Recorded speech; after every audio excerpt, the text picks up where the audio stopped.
उज्जैनी ओंकारेश्वर तीर्थयात्रा अभिमुखे बाहरिले गजपतिर 72 जन वरिष्ठ नागरिक। उज्जैनी ओंकारेश्वर अभिमुखे यात्रा करने को गजपतिर 72 जन तीर्थयात्री को नहीं जाऊथुआ दुईटी बस को जिलापाल गजपति श्रीमती मधुमिता एवं अन्यान्य अतिथि तथा भारप्राप्त जिला पर्यटन अधिकारी और जिला संस्कृति अधिकारी सुश्री अर्चना मंगराज उपस्थित सबुज पताका देखाई शुभारंभ करिसेंती।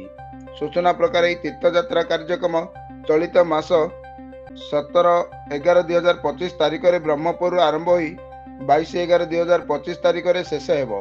उक्त तीर्थयात्रा जोग देवा निमंते यात्री माने ओडिशा सरकार पर्यटन विभाग द्वारा प्रदत्त वेबसाइट रे ऑनलाइन प्रक्रिया माध्यम आवेदन करथिले। सेथि मध्यरु 72 जन यात्री को आज उक्त तीर्थयात्रा निमंते पठा जाइछि।